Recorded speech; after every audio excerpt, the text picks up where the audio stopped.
Hey guys, welcome to my channel. So today during a thunderstorm, I thought I'd film a video because why not? Today I wanted to talk to you about astrology and tarot and like where the association came from with like certain tarot cards to certain like astrology gods and goddesses and zodiac signs and all that jazz. And if you don't know who I am, my name is Valentine Lister. This is my channel and I talk about things that I'm really excited about, passionate, and right now it's tarot cards all the way, every day, all day. I'm also studying to become a certified astrologist, a certified astrologist, and I'm studying Hellenistic astrology or traditional astrology. So my perspective on that comes from that. Oh, and the reason I'm doing this now, right smack dab in the middle of my tarot series. Hello, you guys probably want to know who are following along, and I've gone through all of the major arcana cards with the astrological correspondences. So if you haven't watched those and you need to learn about the major arcana, go check those out. I'll link it. But the reason I'm doing this before I'm starting into the minor arcana series, where I'm going to go through each minor arcana card and tell you all about them, is because understanding the association between astrology and tarot cards is super like helpful for understanding the minor arcana cards, because understanding astrology and tarot, even if you're not really into astrology, like having a general understanding of it is actually really helpful in understanding the minor arcana cards. And I'm going to be getting into that in this video. Also to let you know, like I like to talk, I make my videos how I make them, but if there are parts of the video that you want to like move ahead to, I always put, or usually, you know, put timestamps below in the description box below so that you can go to a certain section that you're looking for. Also, at this end of this video, I am going to do like a quick run through of the cards and the association for each card. 78 cards. I'm going to do my best. Okay, so who decided which cards were going to be associated with which zodiac signs, which gods and goddesses, you know, that are associated with the planets? Like, who made that up? Well, it's attributed, as far as my research, to the Order of the Golden Dawn. And this is their book. This is their manual. No, you do not have to read this whole book to understand astrology and tarot. I'm going to actually link a resource later that's an easier resource too. But the Order of the Golden Dawn is where it's from. So the Order of the Golden Dawn was an esoteric order or occult society from the 1800s. They were like late 1800s to early 1900s. They could be around still. I'm not entirely sure of that. But anyway, this is their book. This is their manual, which is now public. In the past, it was secret. And they have a whole recipe for connecting tarot cards, you know, to the astrology. And most people go off of what they created. Now, like it's a cool thing to know about the Order of the Golden Dawn, because two of the members created the Rider-Waite tarot deck, the most popular tarot deck that I told you guys about in my other videos, and it was created in 1909. So Arthur Edward Waite and was one of the creators, and then Pamela Coleman Smith did the artwork for this deck, and they published it through the publisher Rider. So that's where like the Rider-Waite name comes from, and they were members of the Golden Dawn. So so the tarot cards are really do reflect the astrology and like the connections and the beliefs that they had about tarot cards and divination, and I think it's beautiful. Now with this book, like I said, you don't have to read this whole book, but I am going to link this as a resource down in the description box below. But I'm also going to put a website, I forget the name of the website, but I'm going to link it after this video. That is a quick resource that summarizes how they created the order, and it gives you a list of which cards are associated with which zodiac signs or gods and goddesses, planets, all of that, to make it a easier resource for you guys. And the website I'm listing is the one that I first started with, and then I moved on to this. I'll also link another resource which is pretty amazing for the minor arcana, really understanding the minor arcana. I'm reading through this as I'm getting ready to do my minor arcana cards, and this is by T. Susan Chang. It's 36 Secrets, A Decanic Journey Through the Minor Arcana of the Tarot. This is amazing. I mean, you might want to have some understanding of astrology a little bit for this book, but if you don't, I still think it's a pretty amazing book. So I'm going to recommend that and put that in the description too. Okay, so getting into like, why would this be important for especially the minor arcana? And the thing is that the major arcana, it's pretty intuitive, it's pretty easy to understand. It's all of these major life themes and the gods and goddesses and the major things happening. It's pretty simple. And I'm finding that people are actually researching more all of the minor arcana videos. Like I did like a summary of like the easiest way to understand the wands, the easiest way to understand the swords. And those seem to be like what people are searching for more, because sometimes the minor arcana, like the images are so kind of abstract, they're very simple. It's like, well, what does this actually mean? Well, in astrology, and if you're an astrology nerd, and I'm studying like traditional techniques, and these speak to that, these cards speak to the traditional astrology techniques, is that the focus was on the gods and goddesses of the 7 major planets. So astrology goes back to like really ancient days, Babylonians, like really, really, really far back into history. And the focus was on the gods and goddesses, not so much the zodiac signs of the time. The zodiac signs were actually I think of them as costumes that the gods and goddesses would wear. And these represent different energies that we experience in life. And these energies rule us. There's these different energies like in our persona, in our personality, in our body, in our experience that really guide our life and are the driving force for our personality and like moving like the plot line of our life forward, and also all of the experiences and the things we feel. So you'd have a planet, like for example, the sun is, I think, it's considered a planet, and you would have this planet wear a costume associated with a zodiac sign. So the sun, right, is a planet associated with the god Apollo, and it would wear the costume of Scorpio in astrology, right? So you'd say the sun is in Scorpio, and whatever the sun represents, so the sun in traditional astrology represents the plot line of your life, like what are the actions, what's the plot of your story in this life, and the zodiac sign would be what that planet, like the character that planet would take on in your life.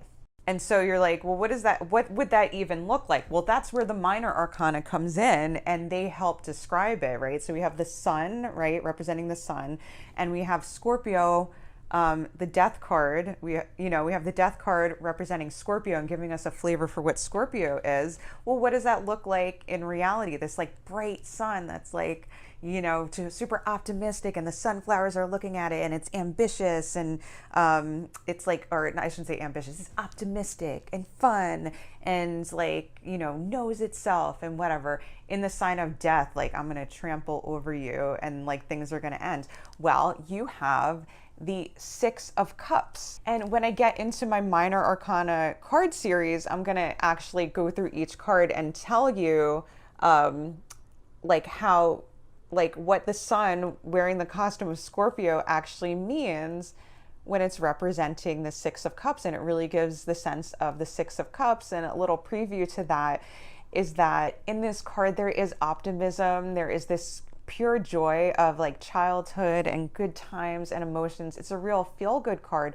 But one of the things that signifies it is that there's things that are going to die in there. There's cut flowers, right? So if you get a bouquet of flowers, it's so beautiful, and you're in the moment and you're really cherishing these flowers if you like flowers, right? But they're going to die. And part of the reason why you treasure them so much is because of the death, is because they're going to die. So it adds to the meaning of this card. Also, another interesting thing, as this deck was created, you see the characters actually show up from the major arcana in this card. So you can see like there's this little figure like with this little tassel here, and it kind of, it looks like it's like a similar hat like to the death card here. You can see like this character here is representing this death card.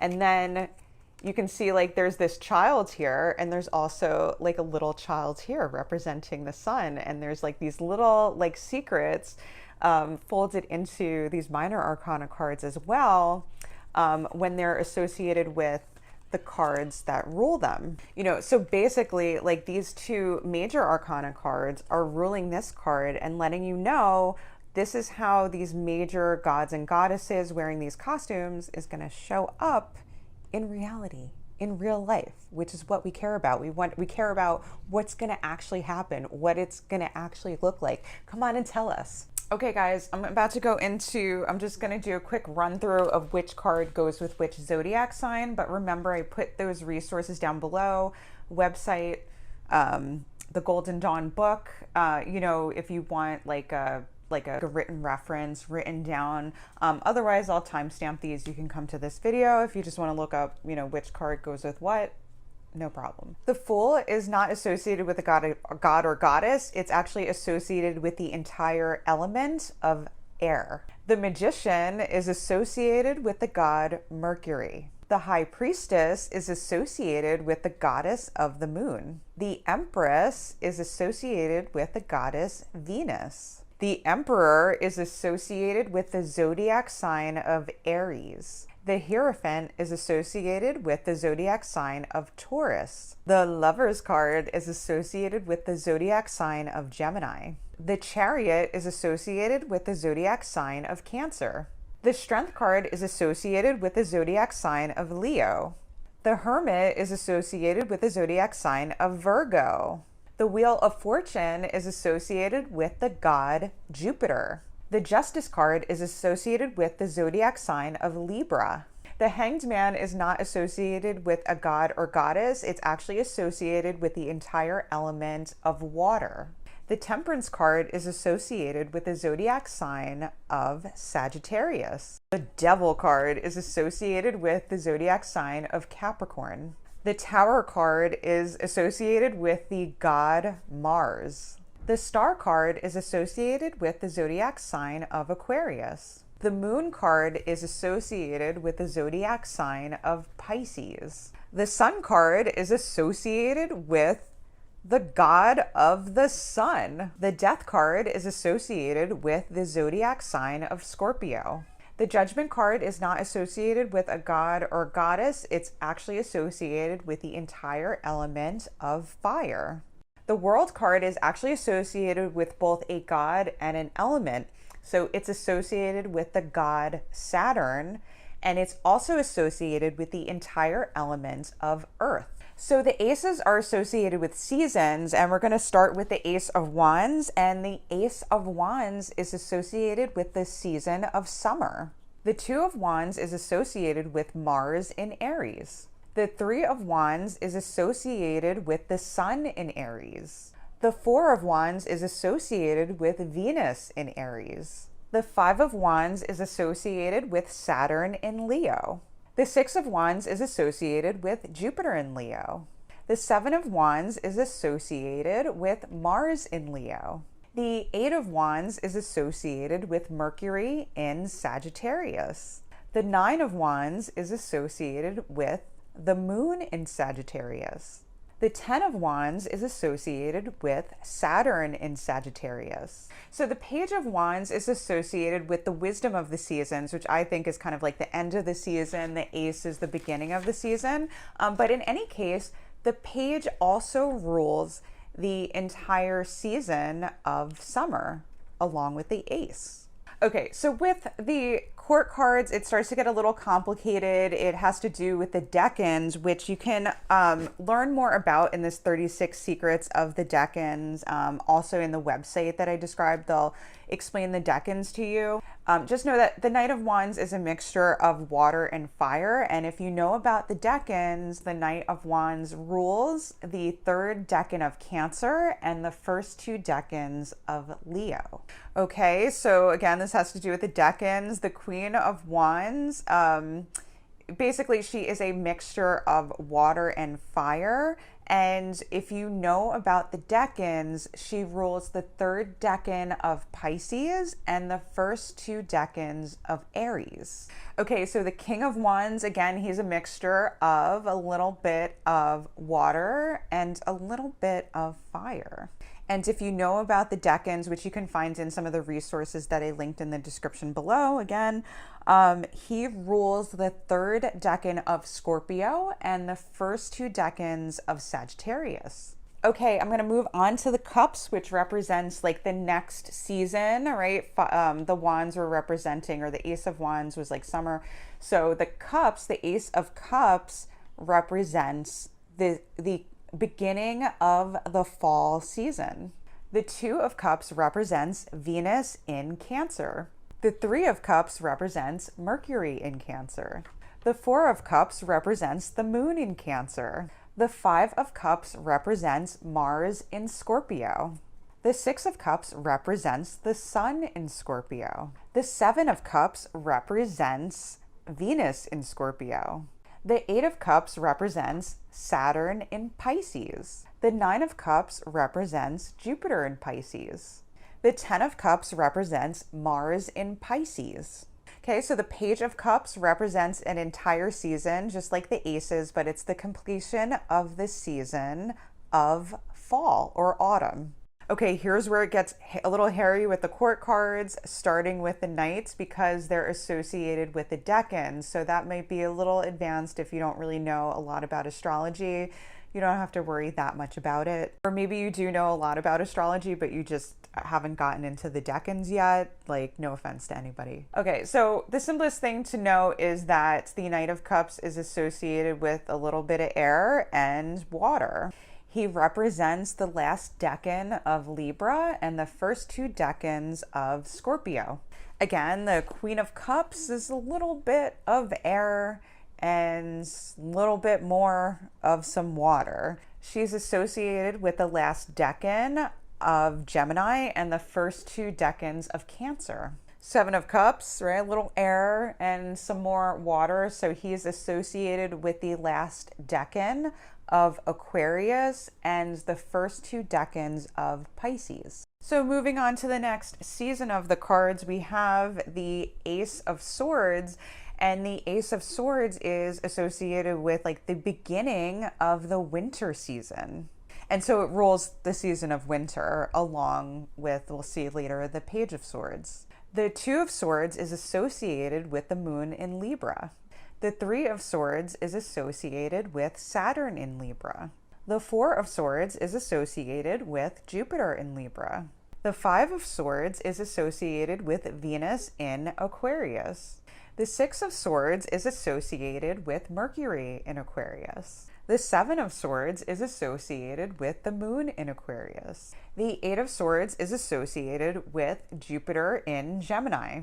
The Nine of Swords is associated with Mars in Gemini. The Ten of Swords is associated with the Sun in Gemini. Okay, the Page, like the Ace, is associated with the whole entire season of winter. However, the Page is all about the completion of the season, the end of the season, and the lessons learned within it.